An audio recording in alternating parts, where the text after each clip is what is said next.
Powercast Sports. If you're new here, don't forget to subscribe and hit the notification bell. Alright, magandang umaga, tanghali, hapon kung anong oras nyo man po pinapanood itong ating live. I'm here with the one and only Charlie Suarez from the stateside, ano? At before we start with our interview, gusto ko lang sabihin sa inyo, supportan po natin si Charlie Suarez. May laban po siya sa July 11, July 12 dito sa Pilipinas sa Civic Center San Francisco. Maraming mga Pilipino dyan, so I expect maraming Pilipino ang susuporta po sa ating undefeated future world champion na si Charlie Suarez, the King's Warrior. Charlie, kumusta? Magandang gabi sa'yo, no? Kumusta ka dyan? Sa pong mapagpalang umaga sa inyo dyan, Paucast Sports Sir, at sa lahat ng mga Pilipino na patuloy na sumusuporta sa iyo at sa amin ng mga atletang boksingero. Mabuti naman po ako dito, sa awa ng Panginoon. Okay. So, let's get straight to the point. I know you're busy, although isang buwan pa ang laban from this conversation, from this recording or more. Charlie, undefeated ka. Nakalaban ka sa world title, of course. And now you've signed with the new promoter. Kumusta yung yung headspace mo ngayon? Anong nasa isip mo? Parang new chapter ito sa iyong boxing career. Yun po, panibagong pangangapa naman sa mga kasama, no? Lalo na sa may promoter na si Samson Lewski. So may mga adjustment at madali naman kaming mag-adjust. So I'm very excited about sa mga plano na ibigay sa atin. Yun. Charlie, pag-uusapan natin more in detail yan. Pero syempre, light muna tayo. Gusto ko mustahin lang muna kita. Nakikita ko yung mga video mo, no? Lalakad-lakad ka sa labas. You've been stateside for a while. How is it life, yung day-to-day mo dyan? Gano'ng katagal ka na ba dyan sa Amerika? Saan ka ba mismo sa Amerika naka-base ngayon? Mga almost 2 weeks, nahigit. Dito ako sa naka-stay sa Las Vegas. Wow. So, at maganda naman yung training dito. Siyempre maraming mga boksingero mga ka-sparring mo. So mabugbog ka talaga dito kapag hindi ka Yan. So ibig sabihin nagsisimula ka na magte-training. Saan pwede mo ba i-share kung saan gym ka nagte-training at sino kasama mo nagte-training ngayon? Yun, dyan sa Split T Boxing Gym dito sa Las Vegas. Kami ni Coach ko Delphin. At kami lang muna kasi yung team ko dati, yung kasama ko wala pa eh. So kami lang dito. At yung kasama din namin sa team yon na tulong din sa amin. Okay. Mamaya medyo mahirap-hirap na question. Last na lang na personal. Siyempre 2 weeks ka na dyan. Nakapasyal ka na ba? Ano ba mga magagandang site na nakita mo dyan sa Las Vegas or sa Amerika? Yung sa mga lang, yung sa San Francisco lang, yun lang. Pero kasi ako ngayon parang nag-focus ako sa kung yung preparation at saka hindi din kasi ako siguro may mga chances na ibigay na gala-gala, pwede naman. Pero ako parang ako lang na tulog, kain, ganun lang. So, at least naman na ibigay na pasyal. Why not, di ba? Importante hindi ka lang mapagod sobra. Okay, iba talaga. Discipline ni Charlie Suarez. Very focused ka sa iyong laban. And now, before we talk about your fight, I want to talk about the elephant in the room. Ang daming Pilipino kasi, no, na-expect na Navarrete. But before that, I'm sure naalala mo pa yung laban kay Navarrete. Just going back there, Charlie, no, naalala ko yung laban na yon na tinamaan mo siya. Anong nasa isip mo nun when you realize na, ulitin ko lang na in-stop ng referee pagkatapos mo siya tamaan? What was going through your mind during that time? Ang naisip ko noon, panalo ako kasi alam ko na suntok yung nakatama. It was a clear punch, but nagulat lang kami na gano'n yung naging desisyon ng referee na naging stop the fight sa pamagitan ng headbutt tsaka ginawa nila yung sa judges. So, Mm. din ako kaya wala akong masabi yun eh. Wala akong masabi nun. Nasyak ako nun. Paman I understand na that is the part of the game na mga ganon, mga senaryo. Ang ano mo lang dyan, nalungkot nga din ako. Sabi ko may talo na ako, isang talo na ako. Ayaw ko, ang puso ko kasi mag-retiro ako na wala akong talo. Yung undefeated ako. So at that time parang nalungkot ako. Pero ganun pa man yung kalungkutan ko ay binigyan naman ng kasayahan kasi natalo ka ba at naging no contest, no? At saka dahil doon, nakilala tuloy ako sa buong mundo, di ba? Hindi lang sa Pilipino. Iba yung pagkakilala sa akin noon. So maganda lang yung naging outcome sa pangyari. Minsan ganun kasi sa mga situation sa buhay natin, may mga bagay na akala mo hopeless ka, malulungkot ka, mapipil yung kalungkutan, minsan naiyak ka pa nga. Pero ang outcome pala nun, in the long run, para din pala sa'yo. So, yun yung pinaka-blessing na nangyari sa akin. Even natatalo, but may blessing kasi mas nakilala ka sa saan man sulok ng mundo na mga fanatics ng boxing. Charlie, alam mo, that's what I like about you. You always find a positive in, in the worst scenario or in a bad scenario. I was looking for na sabihin mo na upset ka, na galit ka, but you always find something great, and that's what I love about you. Nawala tang konti si Charlie. Balik. Okay, you're back, Charlie. Can you hear me? Nawala eh. Okay. All right. So, I was saying na grabe ang iba yung mindset mo. Pero did you ever feel angry about this? Kasi para kang nanakawan eh. Sa akin kasi, dapat doon kasi pumasok yung acceptance. Kasi in the first place, ako kasi at the time, ay mga kulang ako. Accept ko yun. And sa training kasi, kulang pa preparation yun din kasi dito 15 days lang kami dito noon. Tapos nagkasakit pa ako noon. So talagang iba talaga siya medyo naka-recover. But sa isip ko, doon lang talaga pumasok ng isip ko.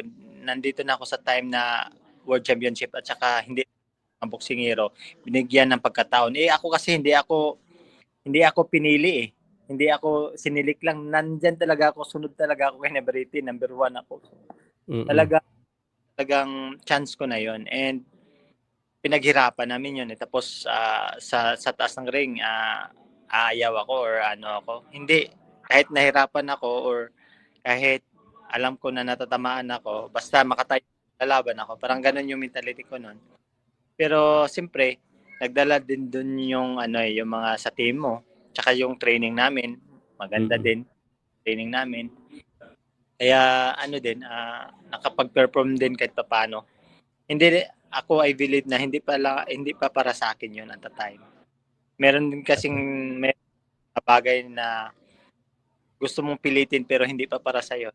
Maghintay lang tayo. Everything you need will come to you in the perfect time. Just wait. So, lahat ng bagay yan. Lahat ng mga hangarin natin. Sabi nila, nasa edad na ako, di ba? Totoo naman. Siguro at that time, 38 years old na ako. So, but minsan, remember this, our first enemy is ourself Yung kalaban mo, si Kandari na lang yan. But yung pinakauna mong kalaban, yung sarili mo. Kung sa sarili mo palang napapatalo ka, kung sa sarili mo palang nawalan ka na ng discipline, sarili mo palang naging marami. Disiplina, mayabang, kung ano-ano pa man, babalik din naman sa'yo yon. Pero ako, I thankful, thank to the Lord, kasi binigyan, siguro sa edad mo, naging matured ka na, siguro kung mga mas bata pa ako, baka iba din yung karakter ko, hindi ko lang alam.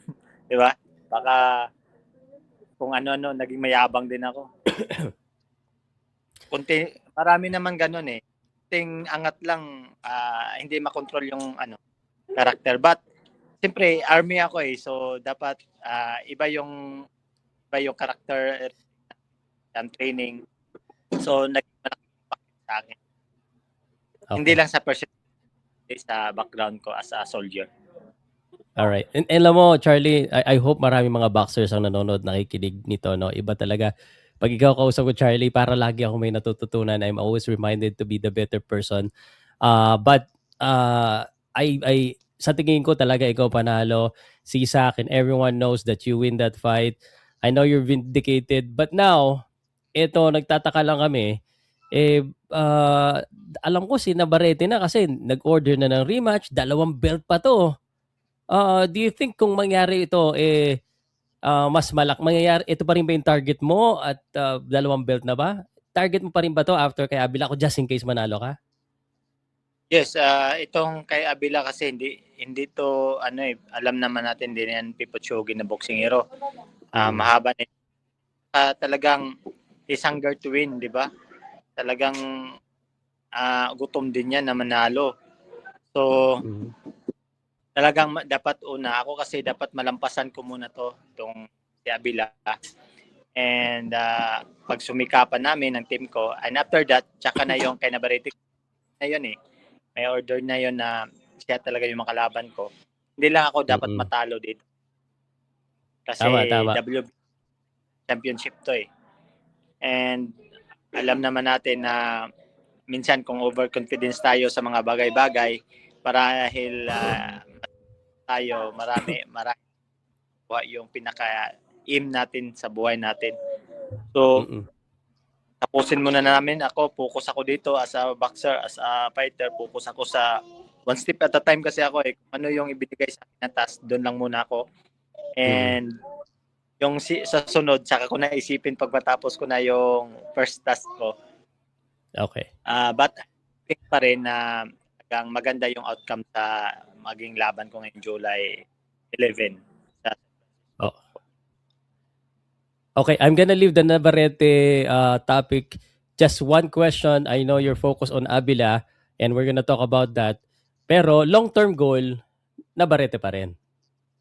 Siya talaga. Lahat ng on my weight division, siya talaga yung pinaka ngayon pinaka superstar eh.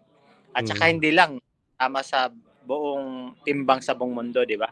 Pasok nga sa number 1 nga sa kasi, di ba? So talagang maraming naghangad sa kanya na makalaban. Ako naman naghahangad din talaga ako na makalaban din siya. Naghahangad. I hope Navarrete picks you next if you win against of course Manuel Avila. But let's move on to Manuel Avila, no? July 11 sa San Francisco, maraming Pilipino diyan sa San Francisco Civic Center if I'm not mistaken. And ito yata isa sa pinakamalaking event mo, no? 100,000 people yata ang capacity or yung pwedeng manood, hindi 1,000, 100,000 tao, laki naman nun. Basta maraming Pilipino pwede This is a big stage for you. How do you feel about fighting in America in a different promotion again sa San Francisco? Una, hindi mawala yung excitement dyan eh. At saka, dala mo pa rin yung kita ng Pilipinas. Dala mo pa rin karangalan ng ating bansa. Kasi isa yan yung nagpabubuo sa'yo yung mga followers, mga prayer warriors, supporters mo. Na kasi sa akin yung yung passion na maging world champion, ibang level yan eh. 'Di ba? Ibang story yung kung ipagkaloob ng Panginoon na makuha natin man yan yung mga every fight mo na manalo ka. Ibang yan eh, ibang impact din yan sa akin at saka siyempre sa mga younger generation yan eh na kaya pa pala na maging sa ganyang edad maging champion, 'di ba? So ibang level, ibang story. So 'yun yung pinaka-challenge sa akin. Okay. Alright, ganyan yung edad. 27 ka, di ba? 27? Ilan taon ka nga? 27 ba? Oh, 27. 27 Okay. plus. Okay. Hindi. So, um, well, sa boxing world and sabi ng mga fans, they are describing your fight as an activity fight to keep you sharp for Navarrete. But paano binabalanse yung utak mo? Although sinabi mo na yung mindset mo na focus ka dito, hindi mo na underestimate. Why Manuel Avila? Nakita ko yung record niya 26-2-1. Bakit si Manuel Avila ang pinili mo to prepare you for Navarrete just in case? Ayun, siya kasi yung ano, binigay ng promoter sa akin eh. Ako kasi, kung ano yung ibigay sa akin na kalaban, tsaka yung promoter niya, tsaka promoter ko, parang nagkausap eh, parang ano. So, magandang match up. Bago lang siya Okay. nanalo eh, noon nakarang ano lang, mga 2 weeks ago, 1 week ago, nanalo. So, sa akin naman, kung makalaban ko, eh, talagang iniisip ko na magaling talaga para mapantayan ko yung galing nila. Saka, gusto iniisip ko din na dapat panalo ako. Mhm. Let's Nakita mo na to si Avila? Have you seen him? Yes. And press conference last week, last 2 days ago. Mhm. So, How is he? Kamusta siya? tangkad sa akin konti, tapos lumapit siya sa akin. So, approach, nagsikan, ay Charlie, ganun. So, Hmm. lagi kami okay naman. Ano lang din, hindi lang din maangas. Ano lang din siya, very low profile lang din siya. Okay. Alam mo, I expected that, lalo na sa Charlie Suarez. Ang hirap may trash talk, Charlie, because you're so respectful, you're so professional. So I'm gonna ask you this. Have you watched itong Manuel Avila? And what do you respect about his fight? Ano yung sa tingin mo na medyo, uy, magaling si Avila dito para sa mga fans lang na hindi nakakakilala. Oh, yun. Si Abila kasi kaya niyang outside backer siya eh. So magaling siya sa puntusan, counter punches. Saka matibay din naman talaga siya. Siyempre, sa experience niya siguro din. And ako, iniisip ko talaga siya na sa ngayon na pinakamagaling na boksingero para mas yung galing niya, mapantayan ko man kahit papano. At siyempre, matalo ko siya. Of course. That's the goal. To win against Avila to get the bigger fight.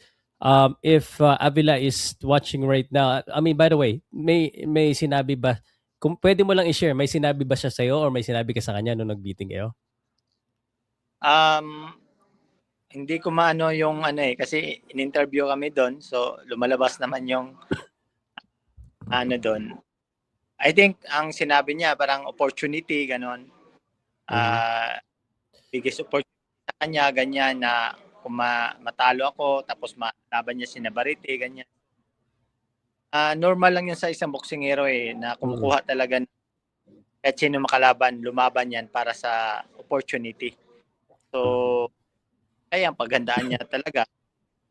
Sa akin kasi ako trust talker na ganito. Sa akin lang naman, doon na lang sa taas ng ring ko ipapakita yung yung pinag-ensayuhan namin, pinagtitrainingan namin, at saka yung yabang mo, doon muna sa taas ng ring. Dapat yung yabang kasi natin, huwag natin ilabas sa bunganga kasi maraming masasaktan yan. Maraming hindi makakaintindi. Ilabas na lang natin yung katapangan natin, yung kayabangan ng iba, doon sa mismo kung saan sila nagay. Atleta ka, boksingero ka, doon mo ilabas. Pagkatapos mo ilabas yung yabang mo, hindi ka na mayabang Naubos na doon sa taas ng ring. So, sa akin naman, siguro may kanya-kanyang mga may mga kanya sa larangan kasi ng sports, lalo na sa combat sports. Para ang tao maraming manood, maraming maangasan sa iyo, dapat mag-angas ka. Ang sa akin, personality ko, wala na akong maangas naubos na kasi sa taas ng ring Kaya doon na lang ako. Okay, understood. Siguro hingi lang ako ng message tayo if Avila is watching, if si Manuel is watching, what is your message to him? Yun, to Manuel Abira, I respect him as a fighter, and I know a good boxer and a good person too. So uh, he will do his best to win uh, sa laban namin, and ako din. So this is a good fight to us. So and this coming July 11 in San Francisco, California. See you soon, brother. All right, that's a great message. And of course, alam mo, itong laban na ito hindi mangyayari to dahil dito sa bago mong team. You have a new team. We'll talk about this. Samson Lekuix. Did you know he is one of the person that kind of discovered Manny Pacquiao as well, and he also guided Casimero, Marvin Sansona. Why is Samson the right man for you at this point of your career? Yeah, I believe that because of prayer, and then I believe that God used him to to my career, Mhm. and hindi naman mangyayari yon without the help of our former Governor Luis Chavez Singson, and, and the other people surround me. So para talaga sa magandang para talaga sa magandang gawain itong nangyari sa akin. Ako ay naniniwala ako doon eh. Hindi ka lang naman maging champion or maging ilang taas ng Panginoon purpose sa mundo. And I know that I have a purpose in life, and I know my purpose in life. Okay. So ito na lang malalaman kapag nandun ka na sa taas kung ano yung wag mo, hindi ko lang kung di ba? Hindi na lang natin pangunahan, but alam ko kung ano yung purpose ko. Maganda kasi alam mo yung bakit ka nandyan. Alam mo yung dyan sa issue na yan. Kasi may purpose tayo sa atin. Hindi lang maging champion, maging sikat, hindi lang maging mayaman o mahirap. Okay. Pero Charlie, anong pagkakilala mo kay Samson? Ano sa tingin mo yung pwede niyang ibigay sa'yo na hindi mo pa nakuha dati? Maging world champion, siyempre. Kasi iba talaga pag may promoter eh. Alam naman natin na kahit gaano ka pa ka great boxer, good boxer, kung ano pa man, pero kung wala kang promoter na mag-handle sa'yo, pwede ka rin pagdating niyan, tulad niyan kaya Navarrete at saka kami, hindi naman ako boxer ng top rank. So talagang, di ba? Yes. Pero kapag mayroong kasing, mayroong pag-uusap yun eh. Mayroong magdipinsa sa iyo. But I believe na lahat naman yun ay may purpose yun. Bakit ganun ang nangyari para mapunta din ako kay Samson. Di ba? Okay. Ma-meet. So, Yeah. yun yung nangyari sa career ko ngayon. Charlie, curious lang ako kasi nga, 'di ba, may mga high profile na boxer na nanggaling din kay Samson. May kinakausap ka ba sa kanila? Nagtanong ka o may tinanungan ka tungkol kay Samson? May nangyari bang gano'n? Wala eh. Wala talaga. Wala. Hindi kayo nagtanong, "Uy, kumusta naman 'to si Samson? Magaling ba 'to? Okay ba 'to kasama?" Wala, okay. Gulat nga ako eh. Siya pala yung naghawak kay ganito. Yung mga champion. Oo. Meron. So, ako nagulat na din ako eh. And kami naman kasi ng team ko, kami ni coach. So, kung sino man yung nandyan para sa gawin namin yung best.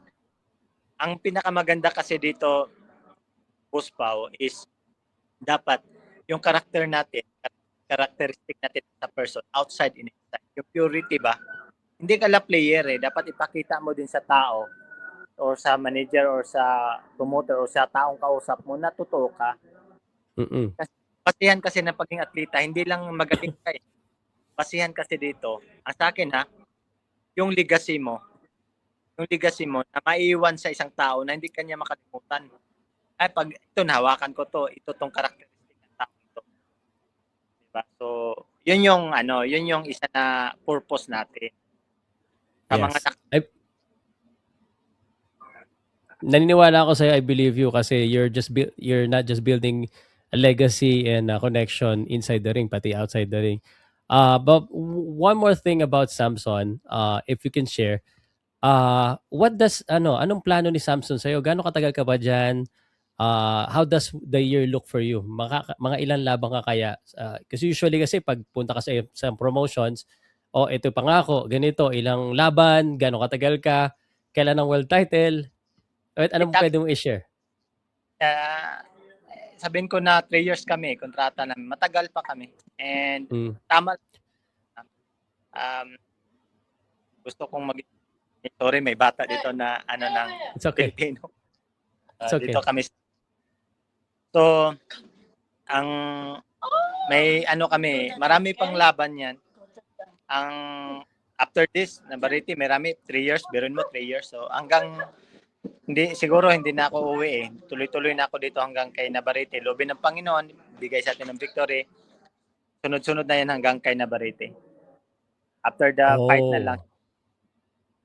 Alright, And nakakaramdam na ako. So, pinaka-target talaga na Barete. Diyan ka na mag-i-stay. Mas gagaling ka na mag-English. pero tingnan mo na lang sa page ko.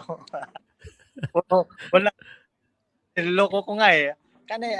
Sabi ko, Coach, if I need a translator, I will I will ask I will no I will I will talk to you, Coach, sabi ko. Tatawa si Coach eh. Okay, alright. Anyway, I want to support you in that journey. But of course, na-mention mo kanina si Sir Chavit, Rick. I want to ask you about this. Sabi dit, last time, I know you had a strong team behind you kay Sir Chavit, kay Sir Rick Nabalta, who helped you get that fight as well with Top Rank Navarrete. What happened? What is now the, kumbaga, na ngayon ang role nila sa career mo now you're with Samson? Yes, siyempre, yan si former Governor Luis Chavit and Kingston na hindi talaga nandyan talaga parang papa mo na yun. Parang yan talaga yung parang sa likod ko na sumusuporta simula sa pool ng karir ko. So, malaking ambag yan sa akin. Talagang anytime yan, nandyan siya sa akin. At hindi magbabago yan. Kay Rick Nabalta din, siyempre, siya yung nandyan din sa likod namin. Lahat na naman na tumulong sa likod namin, nandyan pa rin. Ang bago lang ngayon is bagong promoter. May promoter ka talaga na mag-handle sa'yo sa taas ng, papunta sa taas ng sa tagumpay, di ba? Papunta dun sa hanga. So, importante Tama. yun. Like Governor Luis Chavit, Chingson, and Rick, and so yung team ko, nandyan pa rin, hindi naman mawala. Meron lang konting adjustment na minsan talagang dapat timplahin muna bago maging okay ang lahat.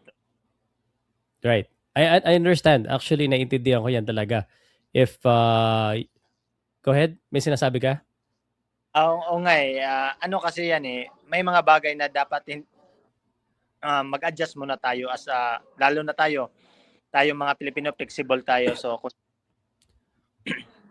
tao na nandyan, sa amin kasi sa military, obserbahan muna namin, drop muna kami.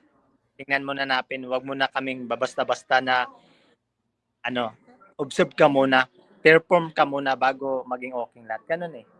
Minsan, Yeah. yung mali ng iba eh, yun yung kadalasang mali ng mga hindi ko naman pero usually mga atleta na bahala gang sila, hindi nila inisip, oops, baka masisira ko dito. Observe muna, drop muna. Kahit sa hindi ka atleta, kahit sa normal person, huwag ko munang bibira agad. Huwag ka munang magmamayabang agad. Hindi mo alam yung niyabangan mo. Iba pala yung style niya sa pakipag-away, makipag-usap, may mga ganung bagay. So, ganun din yan sa kung saan ako ngayon. And I'm thankful dahil sila Governor Luis Chavit, Chingson, and Serek nandyan para sa amin. Tumatawag naman, nag-uusap naman, nagbibigay ng advices. So, parang gina-guide ka rin. At ang mamaya dyan, dapat we are a flexible person and universal person tayo. Huwag tayong, dahil ikaw nakakataas, close-minded ka na, hindi ka na open sa mga ibang mga bagay na advices tayo. Hindi, dapat ka na. Tama. Speaking like a soldier, kumbaga, scouting report muna, mag-perform ka muna bago ka magangat ng mga promotions mo dyan, bago ka umatake. I love it, Charlie. Charlie, kasi syempre yung team mo niyan, they open a lot of doors for you. Now you're in a different place and I think a better position. Are there meron ka bang direct message, kunwari kay Chavit? Kung may sasabihin ka kay Chavit, ano yung sasabihin mo sa kanya?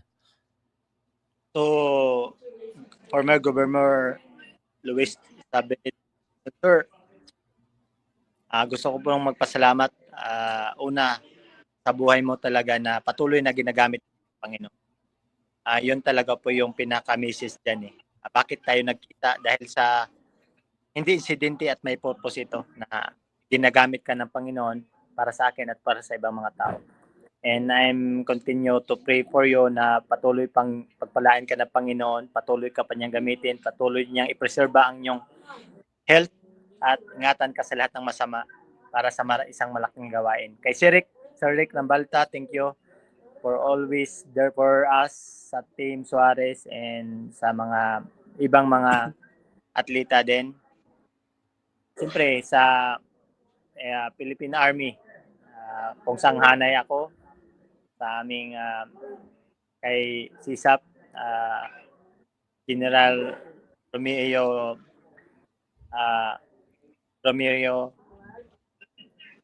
Browner Jr. Sir, at kay sa aming CGPA si Manuel Navarrete Sir, at sa unit ko sa ICC, nagpapasalamat ako sa patuloy na suporta ng mga kabaro ko, yung mga sa Philippine Army at sa all branches of the Armed Forces of the Philippines na nandyan sa akin, na nakaabang din sila, no? Laging nagme-message sa akin.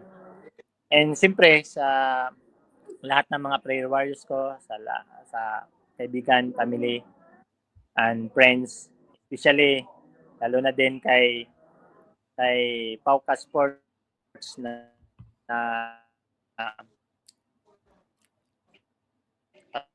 patuloy na sumuporta, na patuloy nagbibigay karangalan sa ating bansa.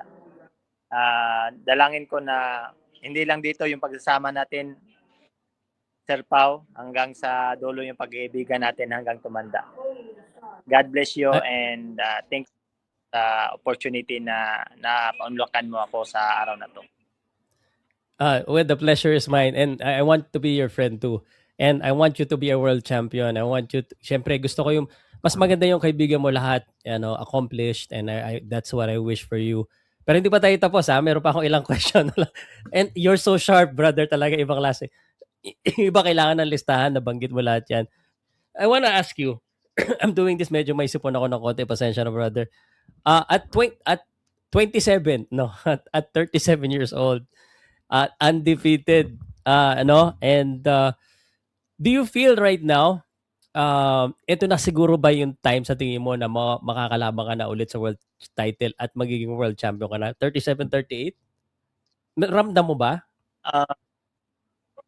Yes, ako kasi kung loobin ng Panginoon, by God's grace and His will, doon ako masay. At kapag ibigay na sa akin yung pagkakataon, I will do my best to fight, no?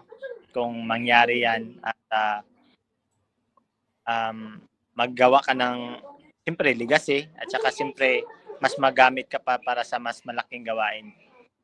Mhm. Yun yung puso ko.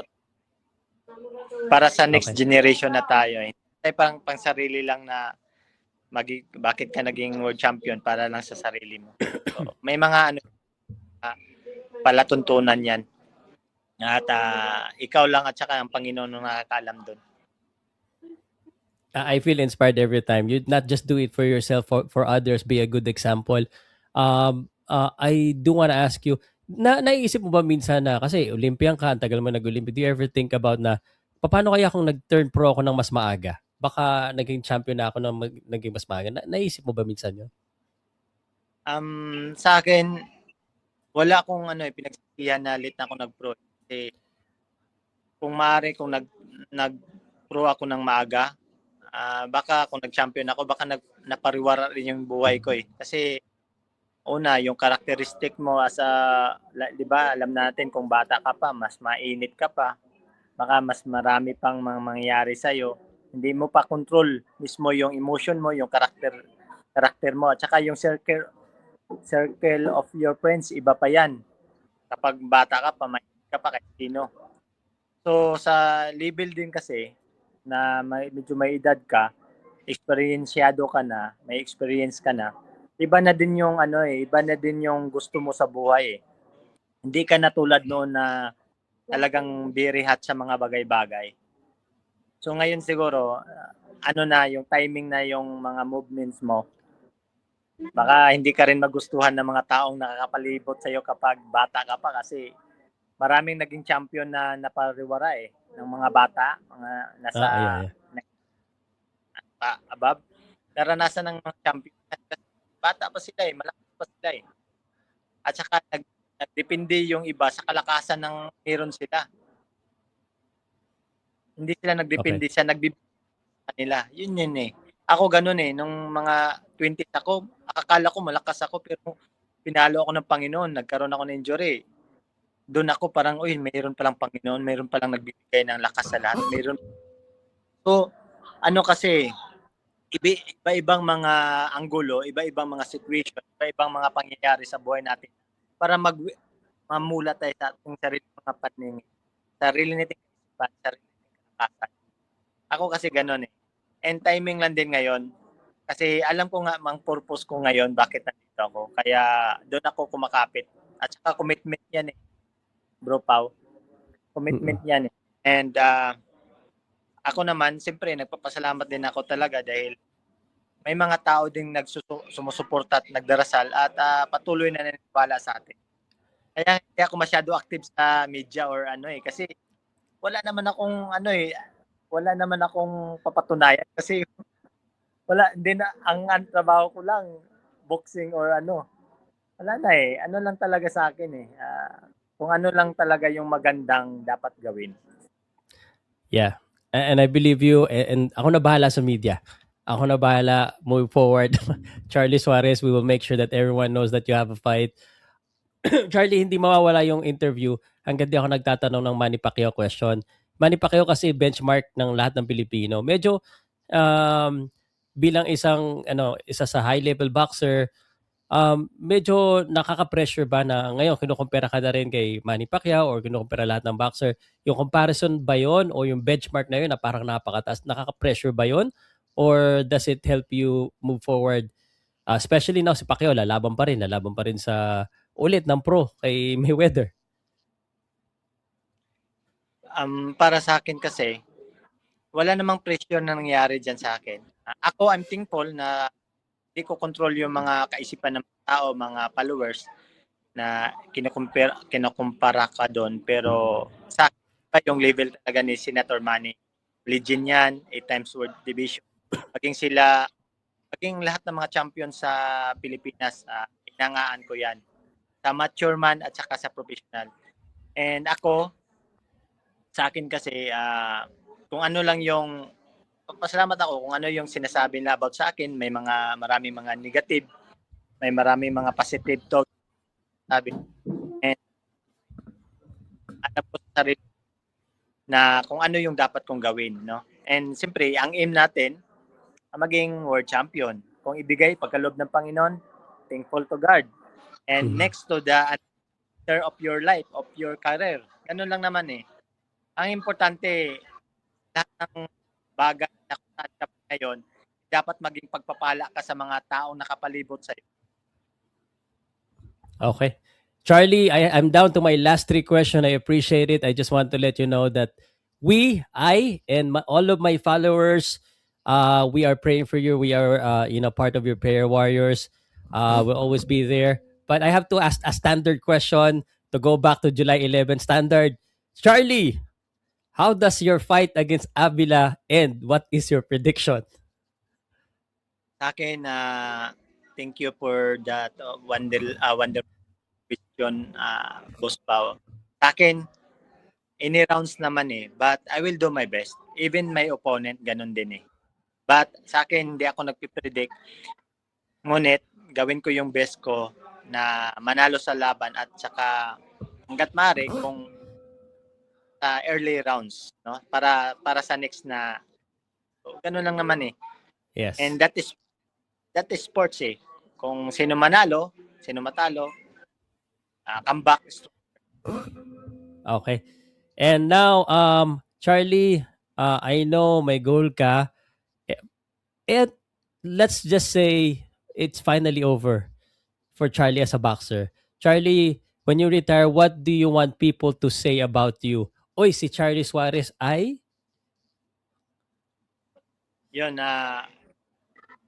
gusto ko na mayroong isang, siyempre, yun nga, mayroon silang hindi makakalimutan sa akin na magandang paalala sa kanila na makita nila na hindi lang to boxer, bagamat mayroon tong Panginoon sa buhay niya, may Jesus Christ to na sinusundan. At yun naman talaga eh. Lahat naman tayo dito, ang katakasan natin, lumilipas yan. Yung katatagan, katanyagan. Pero kapag, I believe, Bro Pao, kapag wala kang Panginoon sa buhay mo, wala kang Jesus Christ sa buhay mo, ang isang tao kapag walang ganun sa buhay, para siyang tinapon sa dagat na hindi lumulutang. Pero kapag may Panginoon tayo, ako, kahit gaano pa man yung mga pagsubok, trials, dumarating sa buhay natin, meron pa rin tayong peace of mind. Yun. Maraming mga atleta naging champion, maraming mga tao na nakamit na nila lahat, bagamat anong nangyari? Pinatay na din ng sarili nila kasi hindi nila alam kung ano yung peace eh. Wala silang peace of mind eh. At ang magbibigay niyan, only Jesus Christ lang. So yun yung sa buhay ko, sa puso ko, na ito part lang to sa pagiging tao ko sa mundong ito, na isang atleta ako. Pero ang pinaka inner part dyan is follower, servant ako ng Panginoon. Thank you, Charlie. Charlie, and finally, your message to all the Filipino fans that has been supporting you sa buong mundo. Anong message mo sa kanila? Sa lahat po ng mga Pilipino, saan man sulok ng mundo, mga ma'am, sir, una, nagpapasalamat ako sa inyo sa patuloy niya. Supportan niyo po sa akin at sa lahat ng mga atletang Pilipino, lalo na sa mga boxingero na patuloy nagbibigay karangalan sa ating bansa. At sa mga susunod pa ng mga generation. Thank you so much. And inikayat ko po kayo, lalo na sa mga Pilipino dito sa San Francisco, dito sa Amerika, yung darating na laban ko, July 11. Panalangin niyo ako at saka suportahan niyo ako, manood po kayo. Malaking malaking laban po ito at maganda po yung mga undercards sa laban. Siyempre, sa lahat ng mga media na patuloy na, kung wala po siguro yung mga social media, wala din po kami siguro. Wala po talagang hindi kami ma-expose. Yun, si Pauka Sports na nandyan patuloy. Walang ang pagiging relasyon namin, kaibigan talaga, na kahit hindi nag-uusap ng ilang taon, pag nag-uusap, matagal. Abot ng 3 hours yan. At sa lahat pa ng mga hindi ko nabanggit na mga nasa social media, marami pong salamat sa inyo. Dalangin ko na patuloy lang natin suportahan ng mga atletang Pilipino na nandyan nagdala ang karangalan nating bansa. Thank you so much, mga ma'am, sir. Alright. Baka may nakalimutan ka pa. Wala na akong tanong. Baka ikaw meron ka nakalimutan sabihin o pasalamatan. Okay na ba? Meron pa? Okay na. Okay. Sabi na. Alright. Salamat, Charlie Suarez. Huwag kang aalis. I'm just gonna end the recording. Thank you very much. Please, sorry guys. May sakit nga ako ng konti. Pero we do this for Charlie. July 11, Manuel Abila and Emmanuel Navarrete, the long-term target. See you guys. Please share, like, and comment kung nagustuhan niyo po yung ating episode.